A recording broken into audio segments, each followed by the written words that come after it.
अगर आपके जीवन में कोई व्यवहारिक दृष्टिकोण, कोई व्यवहारिक धारणा हो, खास तौर पर साझेदारी, संबंध, रिश्तों से जुड़ी हो, तो यह आपके नैर चार्ट में, आपके D9 चार्ट में विभिन्न घरों में मकर राशि की स्थिति है।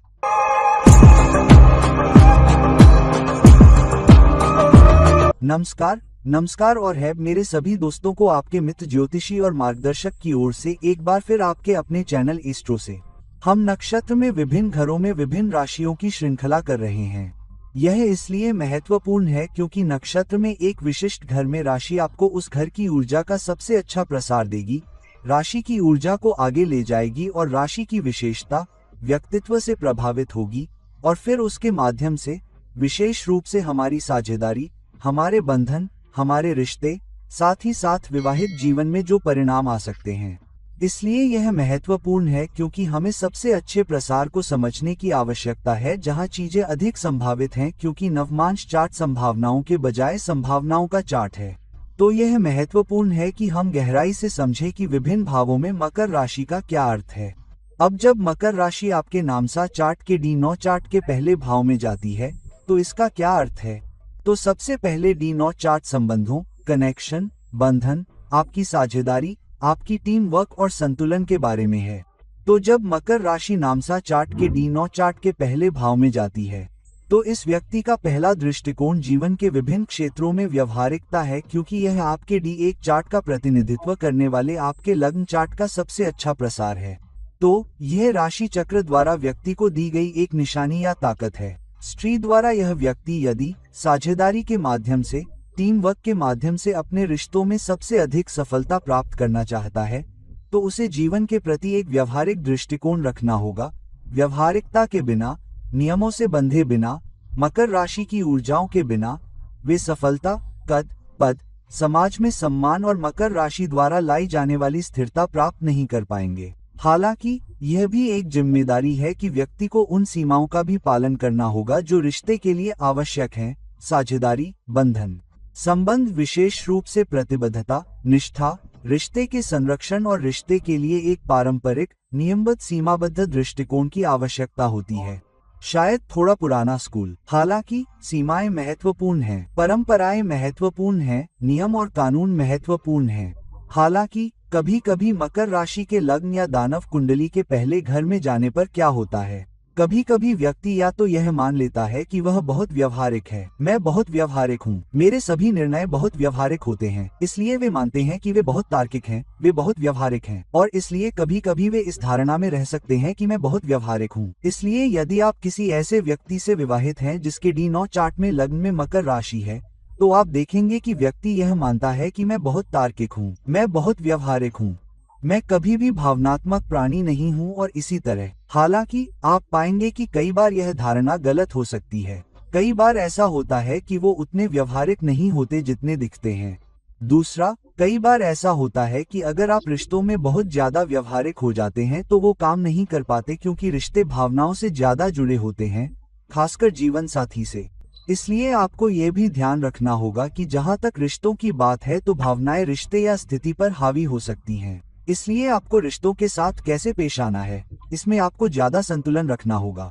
इसलिए अगर रिश्तों में आपका दृष्टिकोण व्यवहारिकता, तर्क, नियम, कानून है और आप कभी कभी भावनाओं में बह जाने वाले नर्म या भावुक व्यक्ति नहीं बनना चाहते हैं, तो यह एक ऐसी स्थिति है जहां आप अनावश्यक परेशानियों को आकर्षित कर सकते हैं। इसलिए D9 चार्ट में D में लग्न में मकर राशि होने के कारण आपके लिए काम करना बहुत जरूरी है। व्यवहारिकता महत्वपूर्ण है, तर्क, नियम, कानून हमेशा महत्वपूर्ण होते हैं। हालांकि क्योंकि यह संतुलन का घर भी है, इसलिए आपको सावधान रहना होगा कि आप व्यवहारिकता, तार्किक दृष्टिकोण और रिश्ते के भावनात्मक पक्ष, भावुक पक्ष, नर्म पक्ष के बीच संतुलन कैसे बनाए रखते हैं। अब जब मकर राशि D9 चार्ट या नामसा चार्ट के दूसरे घर में जाती है तो D9 चार्ट का दूसरा घर क्या है। नर चार्ट यह इस बात का सबसे अच्छा प्रसार है कि आपकी संपत्ति कहां से आ रही है, आपकी कमाई कहां से आ रही है, आपकी आजीविका कहां से आ रही है, आपकी बचत कहां से जमा हो रही है। यह निर्भरता का घर भी है, यह पारिवारिक वंश का घर भी है। वास्तव में D9 चार्ट नामसा चार्ट में दूसरा घर परिवार के वंश का एक मजबूत प्रसार है, D1 चार्ट से भी अधिक मजबूत है। इसका कारण यह है कि D1 चार्ट आपके बारे में अधिक है। हालांकि D9 चार्ट रिश्ते साझेदारी के बारे में है। खासकर यदि आप किसी से विवाहित हैं, तो आप अपने सिद्धांतों, अपने तर्कों, अपने मूल्यों के आधार पर अपना घर नहीं चला सकते हैं, जिन्हें आप अपने घर में पले बड़े हैं। यहाँ आपको जीवनसाथी की बातों को भी थोड़ा मानने की जरूरत है। जीवनसाथी मूल्यों की ऊर्जा लेकर आता है जो आपसे थोड़ी अलग हो सकती है, जो आपके विचार से परिवार, बच्चों या आश्रितों से ज्यादा लचीली हो सकती है। तो हाँ, जब मकर राशि दूसरे भाव में जाती है, तो कई बार व्यक्ति यह मान लेता है कि मैं अपने वित्त में बहुत व्यवहारिक हूँ, मैं कितना पैसा खर्च करता हूँ, मैं कहाँ से कमा रहा हूँ, मैं अपनी आजीविका में कैसे और कहाँ बदलाव कर रहा हूँ, मेरी कमाई, मेरी नौकरी में बदलाव, मेरे करियर में बदलाव। लेकिन हमेशा ऐसा नहीं होगा। इसलिए आपको इस बात का अधिक ध्यान रखना होगा कि आप किस तरह के करियर के फैसले ले रहे हैं, खासकर इसलिए क्योंकि परिवार भी प्रभावित हो सकता है, जीवन साथी प्रभावित हो सकता है, आपकी निर्भरता, आपके बच्चे भी प्रभावित हो सकते हैं। कभी कभी ऐसे लोग हो सकते हैं जो शायद आपके परिवार से नहीं हैं, शायद आपके जीवन साथी या बच्चों से नहीं, शायद आपके माता पिता भी आप पर थोड़े बहुत या शायद ज्यादा निर्भर हैं। कभी कभी आपके छोटे भाई बहन हो सकते हैं जो आपसे बहुत छोटे हैं, और इसलिए कभी कभी वे आप पर निर्भर भी रहते हैं, शायद आर्थिक मजबूती के लिए या शायद समय समय पर आपसे सलाह लेने के लिए। इसलिए कभी कभी आप यह मान सकते हैं कि आप बहुत व्यवहारिक हैं, आप नियमों से बंधे हैं और आप हमेशा वही व्यक्ति हैं जो सही काम करेंगे, लेकिन ऐसा हमेशा नहीं हो सकता है। हालांकि ऐसा इसलिए है क्योंकि D9 चार्ट में दूसरा घर आजीविका के बारे में है। आप अपनी बचत और कमाई पर कैसे ध्यान केंद्रित कर पाते हैं। यह भी महत्वपूर्ण है कि आप पैसे बचाने की कोशिश में कितने व्यवहारिक हैं और यह सुनिश्चित करने की कोशिश में कि पैसा सही दिशा में जा रहा है, के बीच संतुलन बनाए रखें। दूसरी ओर, आप पैसे कैसे कमाते हैं, यह भी सिद्धांतों, मूल्यों और पारिवारिक मूल्यों पर आधारित होना चाहिए, न कि उनसे बचने के लिए। इसलिए यदि आप ऐसा करने में सक्षम हैं तो यह अच्छी बात है। हालांकि यह एक ऐसी स्थिति भी है जहां आपको अपनी साझेदारियों, अपने संबंधों, अपने बंधनों से, खासकर अपनी टीम से, जिसके साथ आप काम कर रहे हैं, से प्रतिक्रिया लेने के लिए कहा जाता है कि क्या ऐसी चीजें हैं जिन्हें आपको बदलने की आवश्यकता है। आपको सुधार की जरूरत है क्योंकि आप मान सकते हैं कि आप सभी सही काम कर रहे हैं, आप नियमों, विनियमों, SOP का पालन कर रहे हैं, लेकिन ऐसा नहीं हो सकता। और आपको शुरुआत कहां से करनी चाहिए? बेहतर दान घर से शुरू होता है। सबसे पहले अपने जीवन साथी से शुरुआत करें। अब जब मकर राशि नवमांश चार्ट के D9 चार्ट के तीसरे घर में जाती है, तो यह काफी शक्तिशाली स्थान है क्योंकि आपके D9 चार्ट के 9 चार्ट का तीसरा घर क्या है? यह इस बारे में एक चार्ट है कि आप लोगों को कैसे प्रभावित करते हैं, आप खुद को कैसे बाजार में ला पाते हैं, आप लोगों को एक खास तरीके से कैसे काम करने के लिए प्रेरित कर पाते हैं, आपके संचार कौशल दूसरों तक एक खास संदेश कैसे पहुंचाते हैं, साथ ही आप अपने जीवन से लाभ उठाने के लिए कितना प्रयास कर रहे हैं, खासकर रिश्तों, कनेक्शन, बंधन, साझेदारी, टीम वर्क से जुड़ा हुआ है। तो यहाँ जब मकर राशि आपके 9 चार्ट के तीसरे घर में जाती है, तो आपके लिए काम तय है। त्रिशी राशि चक्र आपको बता रहा है कि आपको लोगों से संपर्क करने, संवाद करने, लोगों को प्रभावित करने के तरीके में अधिक व्यावहारिक होने की आवश्यकता है। इसलिए यदि आप सेवाओं या उत्पादों को बेचते समय कुछ भावुक बातें कर रहे हैं, कुछ हवाई किले बना रहे हैं, तो लोग शायद न खरीदें या वे आपकी बात को स्वीकार न कर पाएं। आप अपने विचारों को बहुत अच्छे से नहीं बेच पाएंगे। इसलिए यहाँ आपको बहुत ही व्यवहारिक दृष्टिकोण अपनाने की आवश्यकता है। इसलिए जब आप लोगों से संवाद कर रहे हों, तो देखें कि वे क्या चाहते हैं, आपके लिए क्या काम करेगा। जान लें कि आपको बिक्री करने की आवश्यकता है या आपको ये सुनिश्चित करने की आवश्यकता है कि यह परियोजना होने जा रही है। आपको दूसरे पक्ष को देखने की आवश्यकता है और यह भी देखना होगा कि दूसरा पक्ष भी कैसा महसूस करता है, उनके लिए क्या उपयोगी है। तब आपका मतलब है कि आपको लोगों को प्रभावित करने, खुद को बाजार में लाने, अपने उत्पादों को बाजार में लाने और अपने प्रयासों को बाजार में लाने में सक्षम होना चाहिए। यह एक ऐसा स्थान भी है जहां कभी कभी जोड़े, टीम या जोड़े भी तार्किक कदम उठा सकते हैं कि उन्हें कहां रहना चाहिए, कहां जाना चाहिए, उन्हें शहर बदलना चाहिए या किसी और जगह जाना चाहिए या नहीं। कई बार स्थानीय घरेलू बदलाव जो आप करते हैं, उदाहरण के लिए आप एक देश के एक शहर में हैं, आप नौकरी के लिए दूसरे शहर जाते हैं, करियर के लिए, यहाँ जोड़े बैठकर एक साथ निर्णय लेते हैं। यह एक ऐसा स्थान है जहाँ निर्णय एक साथ लिए जाते हैं। यह इस बात पर निर्भर करता है कि दिमाग कैसे एक साथ आ रहे हैं और वे एक दूसरे से कैसे बात कर सकते हैं और एक दूसरे को प्रभावित कर सकते हैं ताकि अंतिम निर्णय लिया जा सके। तो यह एक ऐसा स्थान है जहाँ राशि चक्र आपको प्रतिबद्ध होने के लिए कह रहा है। कोई ऐसा व्यक्ति बने जो बहुत तार्किक, व्यवहारिक भी हो, अपने संचार कौशल पर काम करें, अपने सहयोगियों के साथ काम पर सही संदेश भेजें और फिर आप देखेंगे कि आपकी शादीशुदा जिंदगी में आपकी टीम के प्रयास आपको सबसे अच्छे सौदे दिलाएंगे। अब जब मकर राशि चौथे घर में जाती है तो आपके नामसा चार्ट का डीएनए चार्ट, नामसा चार्ट का चौथा घर क्या है? यह आपके वेंट्रा के चौथे घर से थोड़ा अलग है। लग्न चार्ट नमसा का चौथा घर बताता है कि आपके D1 चार्ट के चौथे घर की तुलना में आपके द्वारा किए जाने वाले काम की संभावना कितनी अधिक है। तो नमसा का चौथा घर D9 चार्ट बताता है कि आपके जीवन में संपत्ति बनाने की संभावना कितनी अधिक है।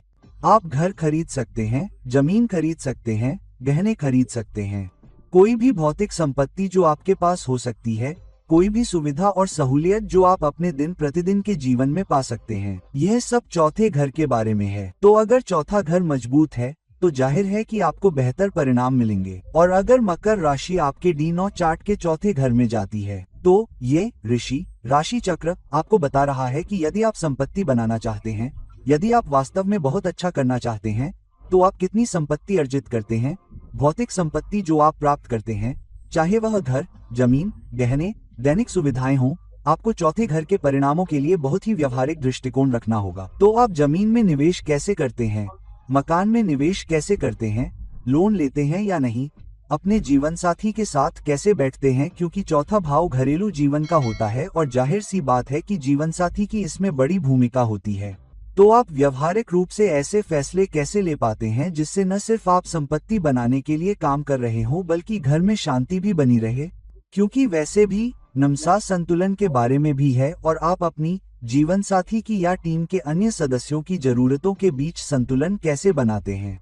तो यहाँ आपको अपने और जीवन साथी के साथ बैठकर व्यवहारिक दृष्टिकोण अपनाने की जरूरत है। आप संपत्ति कैसे खरीद पाएंगे, आपको कहाँ निवेश करना चाहिए, आपको कहाँ रहना चाहिए, क्या आपको घर में कुछ सुधार करना चाहिए, आपको किस तरह का बड़ा या छोटा घर चाहिए, आपको किस मोहल्ले में रहना चाहिए, आपको कौन सी कार खरीदनी चाहिए, क्या आपको ऐसी कार खरीदनी चाहिए जो परिवार के अनुकूल हो, या आपको ऐसी कार खरीदनी चाहिए जो आपकी या आपकी व्यक्तिगत जरूरतों के अनुकूल हो।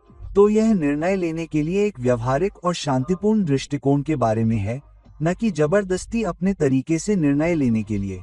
कई बार आप पा सकते हैं कि यदि मकर राशि चौथे घर में जाती है तो भागीदारों में से एक, विशेष रूप से वह जिसके चौथे घर में मकर राशि है, थोड़ा अधिक दबाव डाल सकता है, यह मानते हुए कि वे निवेश के बारे में, कार खरीदने के बारे में, कार की मरम्मत के बारे में, कुछ दैनिक सुविधाओं के बारे में व्यवहारिक निर्णय ले रहे हैं, लेकिन ऐसा नहीं हो सकता है। कई बार वे मानते हैं कि वे बहुत तार्किक, व्यवहारिक हो रहे हैं, लेकिन हो सकता है कि वे थोड़े गलत हो रहे हों, और क्योंकि यह संतुलन के बारे में है इसलिए उन्हें तार्किक और व्यवहारिक होने के बीच संतुलन बनाए रखने की आवश्यकता है और साथ ही काम पर शांति, सद्भाव और सामंजस्य बनाए रखना है।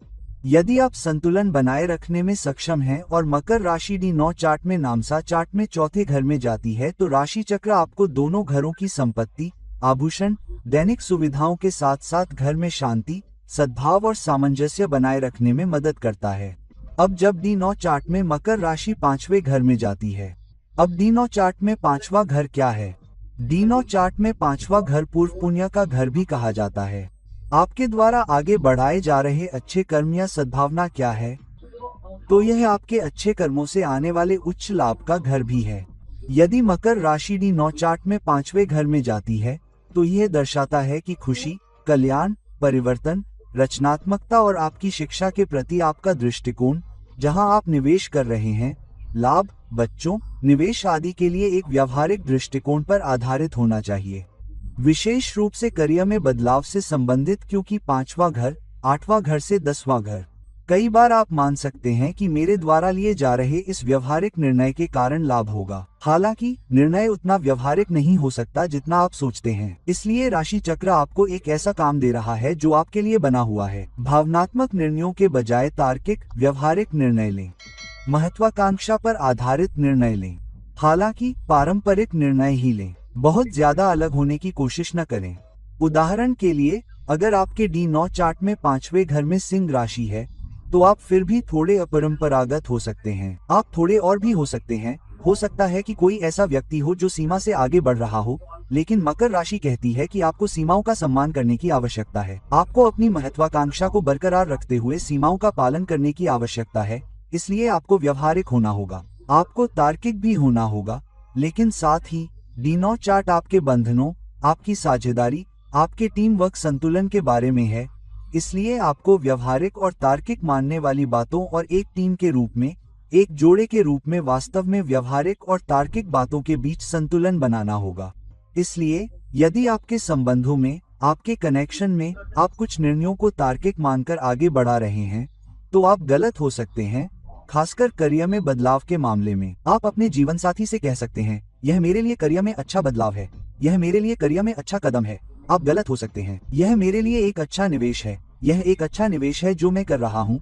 आप गलत हो सकते हैं। इसलिए आपको एक टीम के रूप में मिलकर निर्णय लेने की आवश्यकता है, चाहे वह आपके वैवाहिक जीवन में हो, आपके वैवाहिक जीवन में हो या काम पर हो, और यह न माने कि आप तार्किक और व्यवहारिक हैं, बल्कि अपनी टीम के साथ बैठे और सुनिश्चित करें कि आप संतुलन बना रहे हैं। लवांश चार्ट संतुलन के बारे में है, यह अकेले आपके बारे में नहीं है। इसलिए यदि टीम में, आपके संबंधों में, आपकी साझेदारी में, आपके वैवाहिक जीवन में संतुलन है, तो पांचवा घर आपको अच्छे परिणाम देगा, क्योंकि आप तर्क और व्यवहारिकता के साथ साथ प्रतिबद्ध संबंधबद्ध दृष्टिकोण अपना रहे हैं। इसलिए यहाँ, चाहे वह बच्चे हों, चाहे निवेश हो, चाहे करियर हो, हमेशा व्यवहारिकता के लिए बहुत अधिक दबाव डालने के बजाय अपनी टीम, अपने जीवनसाथी से समर्थन या इनपुट लें, क्योंकि अंततः सबसे अच्छी सफलता तर्क के साथ, व्यवहारिक निर्णय के साथ साथ टीम और रिश्ते में आपके द्वारा निभाई जाने वाली संतुलन के साथ ही आपके पास आएगी। अब जब मकर राशि डी9 चार्ट में छठे भाव में जाती है, तो यह धन बनाने के लिए एक तार्किक, व्यवहारिक, नियमबद्ध, पारंपरिक दृष्टिकोण के आधार पर धन बनाने के लिए एक बहुत ही मजबूत स्थान है। साथ ही साथ आप उन लोगों से कैसे निपट सकते हैं जिन्हें आप अपने प्रतिस्पर्धी मानते हैं, या वे लोग जो आपके साथ उस कोने के पद के लिए या पदोन्नति के विकास के लिए प्रतिस्पर्धा कर रहे हैं। तो ये आमतौर पर टीम के सदस्य होते हैं जो आपके साथ काम कर रहे हैं या आपके साथ प्रतिस्पर्धा कर रहे हैं, या शायद प्रतियोगी परीक्षाओं के साथ साथ वे लोग जो आपके नीचे हैं जो आपका पद लेना चाहते हैं। तो आपके नीचे काम करने वाला कोई व्यक्ति हमेशा आपके पद पर आना चाहता है। कभी कभी उन्हें लगता है कि यह व्यक्ति वास्तव में मेरा बॉस बनने के लायक नहीं है, इसलिए आपको लगता है कि आपको नीचे से प्रतिस्पर्धा मिल रही है और आपको अपने स्तर से भी प्रतिस्पर्धा मिल रही है। इसलिए मकर राशि का छठे भाव में जाना आपके लिए अपने संबंधों में बहुत व्यवहारिक होने के लिए काम करता है, विशेष रूप से आपकी टीम से, उन लोगों से जो आपके नीचे काम करते हैं, जो आपके लिए काम करते हैं, और साथ ही आपके सहयोगियों से भी। यह एक ऐसा भाव है जहां आपको प्रतिस्पर्धा से निपटने के लिए व्यवहारिक होना होगा, न कि लोगों से लड़ाई करने के लिए, जैसे कि छठे भाव में मेष राशि वाले हथौड़े और चिमटे से काम करते हैं, हत्यारे की भावना रखते हैं और बहुत अधिक प्रेरित होते हैं। यह संतुलन बनाने, नियमों का पालन करने, सीमाओं को लांघने से बचने और लोगों के साथ इस तरह से काम करने के बारे में है जिससे लोगों को लगे कि आप उनके प्रति वफादार हैं, उनके साथ अच्छे हैं, आप मेहनती हैं और महत्वाकांक्षी हैं। इसलिए ऐसा करते समय छठे भाव की ऊर्जा को बनाए रखने की कोशिश करें। अपने व्यवहारिक दृष्टिकोण, अपने कूटनीतिक दृष्टिकोण से चुनौतियों और समस्याओं पर काबू पाने की कोशिश करें ताकि चुनौतियों और समस्याओं का सामना किया जा सके।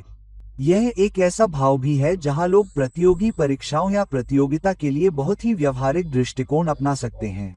इसलिए यदि कोई प्रतियोगी परीक्षा में बैठता है, तो वह व्यक्ति महीनों तक अच्छी तरह से योजना बनाएगा कि मैं अपनी पढ़ाई कैसे करूंगा, मैं अपनी योजना कैसे बनाऊंगा। हालांकि कई बार आप यह मान लेते हैं कि आप बहुत व्यवहारिक हैं, बहुत तार्किक हैं, लेकिन ऐसा नहीं हो सकता है, और कई बार यह मान लेते हैं कि मैं व्यवहारिक हूं और मैं तार्किक हूं, और फिर ग्रेड बनाने में असफल हो जाता हूं, और फिर आपको लगता है कि क्या गलत हुआ। तो यह एक ऐसी स्थिति भी है जहां आपको अपनी टीम के साथ काम करने और यह समझने की जरूरत है कि क्या आप सही रास्ते पर हैं।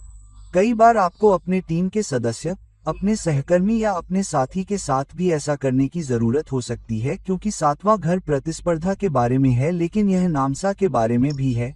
डी9 चार्ट जो संबंधों, कनेक्शन और साझेदारी के बारे में है।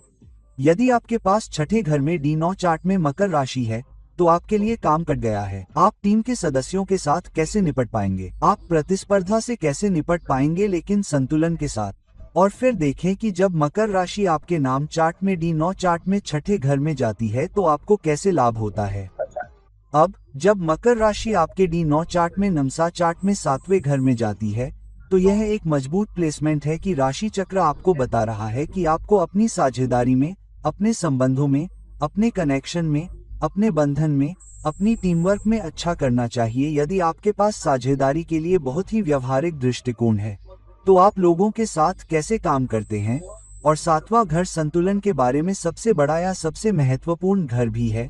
और हम जानते हैं कि शनि कालपुरुष कुंडी में तुला राशि में 7वें घर में उच्च का हो जाता है, जिसका अर्थ है कि इसमें बहुत अधिक शनि ऊर्जा है। और क्योंकि शनि तुला राशि में उच्च का हो जाता है, जो संबंधों का संकेत है। नमसा क्या है? नामसा एक घर है या रिश्तों, संबंधों, बंधनों के बारे में एक चार्ट है। इसलिए सातवां घर, खासकर मकर राशि के शुक्र चार्ट के 7वें घर में जाने से बहुत अधिक शनि की ऊर्जा होती है।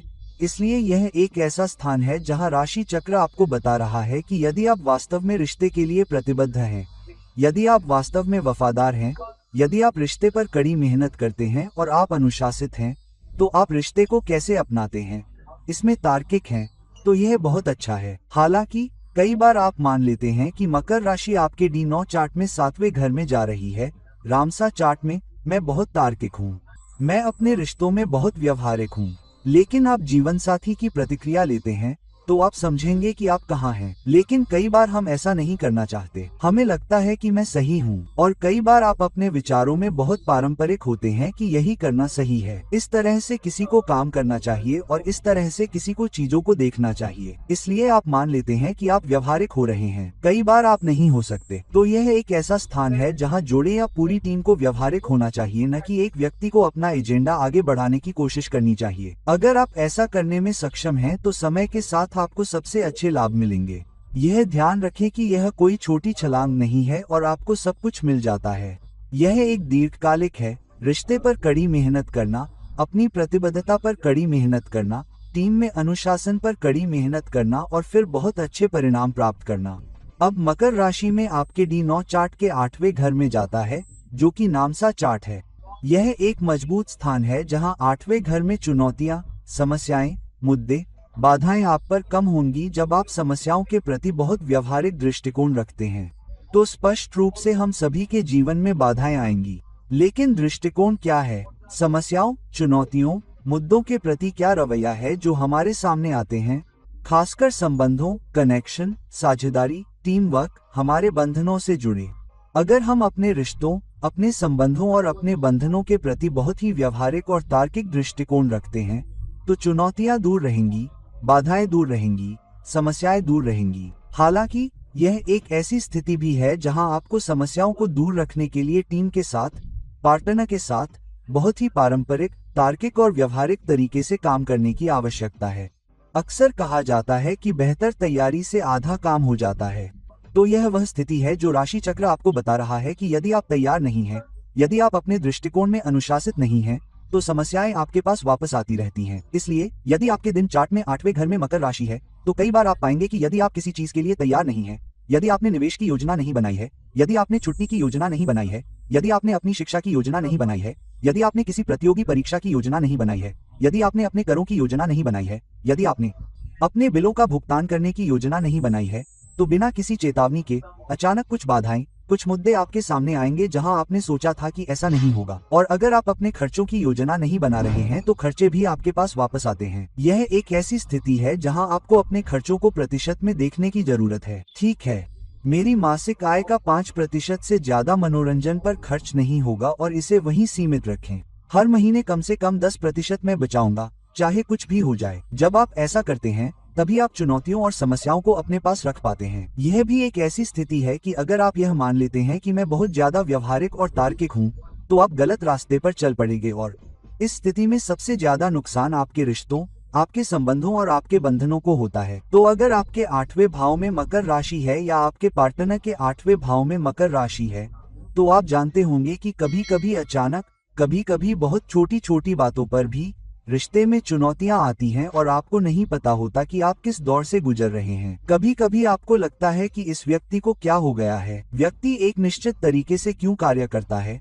लेकिन ये केवल उस व्यक्ति के लिए ही कठिन नहीं है जिसके 8वें घर में मकर राशि है, बल्कि क्योंकि आप पार्टनर हैं तो आपको भी उसी रेखा से गुजरना होगा। इसलिए D9 चार्ट में 8वें घर में मकर राशि होने से दोनों पार्टनर या टीम के सदस्यों के लिए कठिन काम है। बेहतर तरीके से तैयार रहें। रिश्ते में संतुलन बनाए रखें। एक दूसरे की सुनें। बेहतर तरीके से तैयार होने का मतलब है आधा काम हो गया। अब जब मकर राशि आपके D9 चार्ट के 9वें घर में जाती है तो नमसा चार्ट, यह एक बहुत ही मजबूत स्थान है जहां आप अपने विश्वास प्रणाली, अपने विश्वास, अपने कर्तव्य, अपनी शिक्षा, अपनी उच्च शिक्षा, अपने अनुभवों के प्रति कैसा व्यवहार कर रहे हैं, इसका साझेदारी में, बंधन में, रिश्ते में आपके द्वारा किए गए लाभों पर गहरा प्रभाव पड़ेगा। क्योंकि नमसा क्या है? नमसा संबंधों, कनेक्शन, बंधन, साझेदारी, टीम वर्क आदि के बारे में है, लेकिन यह संतुलन बनाए रखने के बारे में भी है। इसलिए यदि मकर राशि 9वें घर में है तो यह राशि चक्र द्वारा आपको दिया गया एक कठिन काम है। श्रीशनी आपको बता रही है कि अगर आप परिस्थितियों का सामना करते समय, अनुभवों से गुजरते समय व्यवहारिक नहीं हैं और अगर आप उन अनुभवों से सीखने के लिए तैयार नहीं हैं, अगर आप जीवन भर विद्यार्थी नहीं हैं, तो आप पाएंगे कि लाभ आपके पास नहीं आएगा, लाभ बंद हो जाएगा। मकर राशि प्रतिबद्ध व्यवहारिक निर्णय लेने की राशि है, लेकिन समय के साथ कड़ी मेहनत और निष्ठा से काम करने और लाभ प्राप्त करने की राशि है। यह ऐसी ऊर्जा नहीं है कि अगर तुला राशि होती या कोई राशि होती तो आपको जल्दी परिणाम मिल सकते थे, लेकिन बड़े उतार चढ़ाव होंगे। लेकिन मकर राशि के साथ यह समय के साथ धीरे धीरे आगे बढ़ने वाली एक स्थिर इमारत है और फिर लाभ प्राप्त होता है। लेकिन जब लाभ आपके पास आता है तो वह आपके साथ रहता है, वह आपके साथ रहता है। इसलिए यदि आप एक व्यक्ति के बजाय एक टीम के रूप में, एक जोड़े के रूप में अपने अनुभवों से सीखने के लिए तैयार हैं, तो आप बेहतर लाभ प्राप्त करते हैं। यदि आप मानते हैं कि मैं बहुत व्यवहारिक हूँ, मैं बहुत तार्किक हूँ, मैंने अपने अनुभवों से सीखा है और आप अपने साथी, अपने टीम के सदस्य को शामिल किए बिना निर्णय लेते हैं, तो आप मुंह के बल गिर जाएंगे। खास तौर पर अगर आप अपने पार्टनर के 9वें घर में देखें, अगर उनकी मकर राशि है तो आप देखेंगे कि अगर वो व्यक्ति बिना आपकी जानकारी के कोई फैसला लेता है तो आप पाएंगे कि वो तार्किक और व्यवहारिक है, तो आप पाएंगे कि उसका खुद से लिया गया फैसला कई बार असफल हो सकता है। यही बात आप पर भी लागू हो सकती है। कभी कभी मकर राशि की ऊर्जा, चाहे आपकी कुंडली में हो या जीवन साथी की, दोनों पर असर डाल सकती है, क्योंकि एक अपने रास्ते पर चलने की कोशिश कर रहा है तो दूसरा उसे कैसे रोक सकता है। तो ये एक ऐसी स्थिति है जहां आपको एक टीम के तौर पर, एक साझेदारी के तौर पर मिलकर काम करना होगा और फिर लाभ कमाना होगा। ये एक ऐसी स्थिति भी है जहां अगर आप सीखने के लिए तैयार हैं, अगर आप अपने अनुभवों को जोड़ने के लिए तैयार हैं और अपने अनुभव से सीखी हुई बातों का इस्तेमाल बहुत ही अनुशासित, प्रतिबद्ध, तार्किक और संतुलित तरीके से करने के लिए तैयार हैं, तो लाभ ज्यादा होता है। अब जब मकर राशि D9 चार्ट में 10वें घर में जाती है तो ये लगभग कालपुरुष कुंडी की नकल होती है। तो यह एक बहुत ही मजबूत ऊर्जा है, क्योंकि D9 चार्ट, नामसा चार्ट संभावनाओं के बजाय उच्च संभावनाओं के बारे में अधिक है।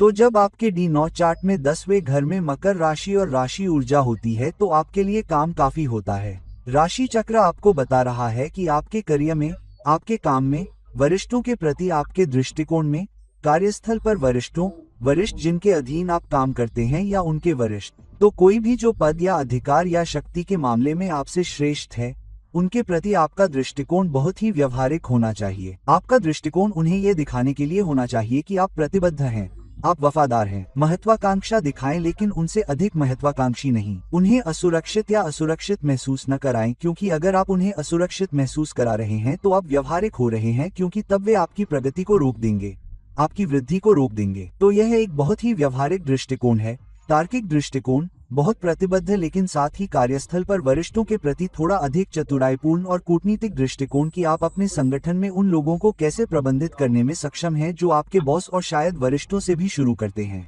तो अब क्या होता है, कई बार दशम भाव में मकर राशि होने पर हम इस मूर्खतापूर्ण सोच में जीते हैं। हम सोचते हैं कि हम बहुत व्यवहारिक हैं, हम बहुत तार्किक हैं, मैं काम पर हमेशा सही काम करता हूँ, लेकिन फिर भी मुझे नहीं पता कि मुझे तरक्की क्यों नहीं मिल रही है, मुझे उच्च पद क्यों नहीं मिल रहा है, मुझे उच्च वेतन वृद्धि क्यों नहीं मिल रही है, मेरे बॉस मुझे नजरअंदाज करके दूसरों को तरक्की या पदोन्नति क्यों दे रहे हैं। तो ऐसा इसलिए हो सकता है क्योंकि आप यह मान लेते हैं कि आप अधिक व्यवहारिक हैं, जबकि हो सकता है कि आप न हों, और यह एक टीम में, रिश्ते में व्यवहारिकता का अभ्यास है, अकेले काम करने से बेहतर है। तो अगर आप ऐसे व्यक्ति हैं जो मानते हैं कि आप व्यवहारिक हैं, आप तार्किक हैं, लेकिन आप अपने आसपास की परिस्थितियों को समझने की कोशिश नहीं कर रहे हैं, तो आप जमीन पर अपने कान और नाक नहीं लगा रहे हैं। आप यह नहीं देख पा रहे हैं कि नेटवर्क कैसे काम करता है जहां पावर हाउस है। अगर आप यह संतुलन नहीं बना पा रहे हैं, आप अपनी अपेक्षाओं को प्रबंधित नहीं कर पा रहे हैं, तो आप अच्छा नहीं कर पाएंगे। तो यह आपके बॉस,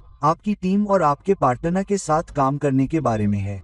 कई बार अगर आप शादीशुदा हैं तो आपको अपने पार्टनर और जीवन साथी के साथ मिलकर अपने करियर से जुड़े फैसले लेने होते हैं, जिससे आपको आगे बढ़ने में मदद मिलती है। इसलिए कई बार आपको एक नौकरी छोड़कर दूसरी नौकरी करनी पड़ सकती है अगर आपको अपनी मौजूदा नौकरी में तरक्की नहीं मिल रही है, और वहां आपको अपने जीवन साथी को भी साथ ले जाना होगा, क्योंकि जीवन साथी को लगता है कि आप गलती कर रहे हैं। सब ठीक चल रहा है तो क्या हुआ, अगर आपको अच्छी नौकरी नहीं मिल रही है तो आप स्थिर हो जाएंगे। इसलिए जब तक आप अपने करियर में, काम पर, अपने बॉस, अपने पावर हाउस और अपने जीवन साथी के साथ एक टीम के तौर पर, एक साझेदारी के तौर पर मिलकर काम करने में सक्षम हैं और केवल व्यवहारिक दृष्टिकोण के बजाय कूटनीतिक दृष्टिकोण अपनाते हैं, तो आपके करियर में, आपके पद में समय के साथ आपको बेहतर लाभ मिलेगा।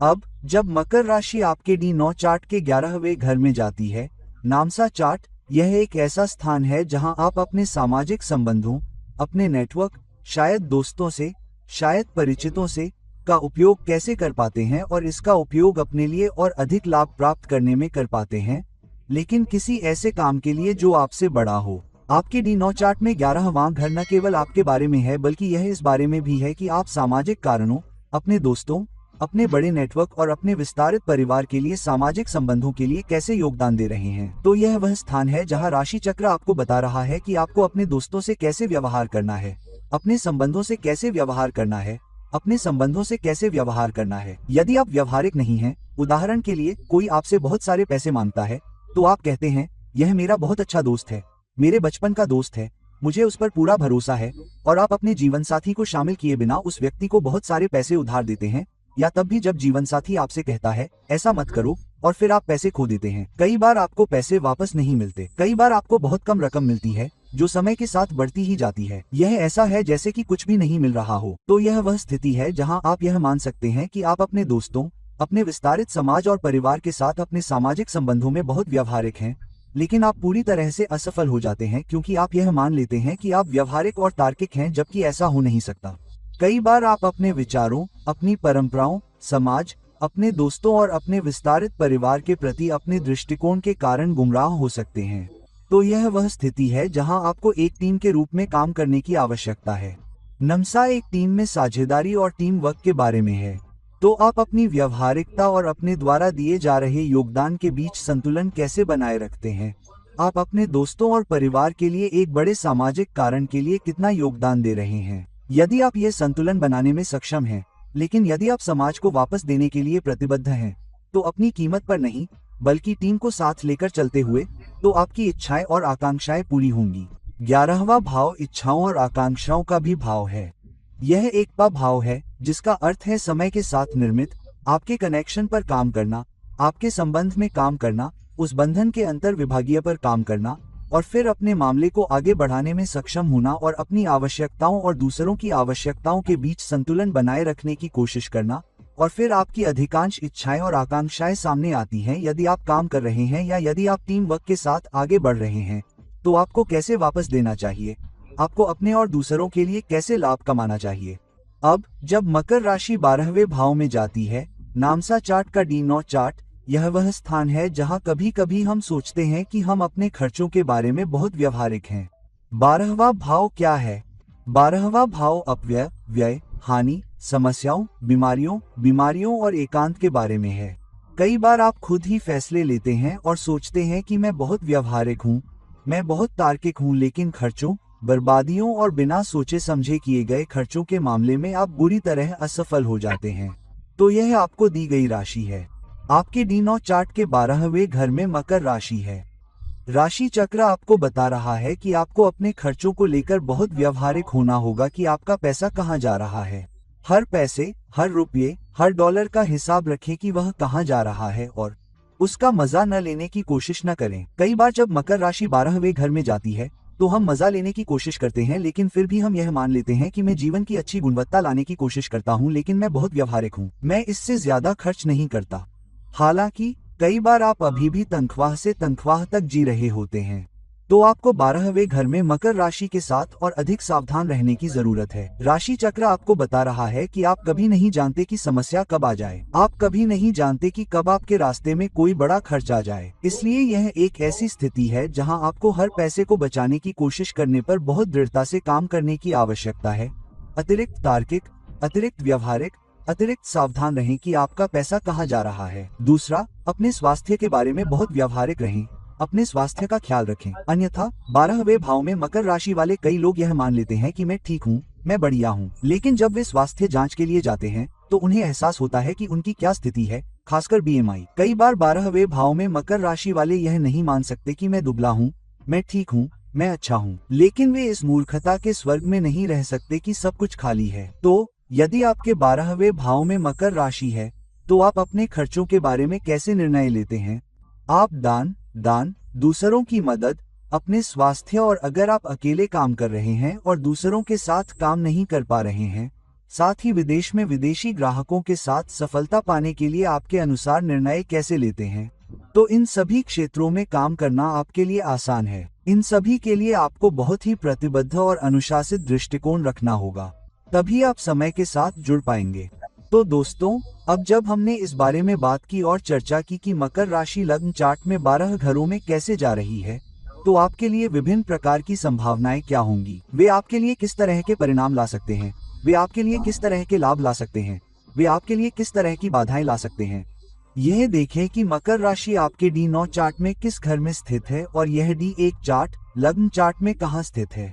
आपके पास किस तरह के संयोग हैं, किस तरह की बाधाएं हैं, किस तरह के रोष हैं, उसके आधार पर आप समझ पाएंगे कि आपकी कुंडली के 12 घरों में मकर राशि किस तरह काम कर रही है। तो दोस्तों, इस वीडियो को लाइक करें, शेयर करें, और अगर आप मुझसे पर्सनल कंसल्टेशन चाहते हैं तो नीचे दिए गए लिंक पर मुझसे संपर्क करें। किसी और वीडियो के साथ फिर कभी मिलते हैं, तब तक के लिए आपका मित्र ज्योतिष और मार्गदर्शक आपसे विदा लेता है। नमस्ते।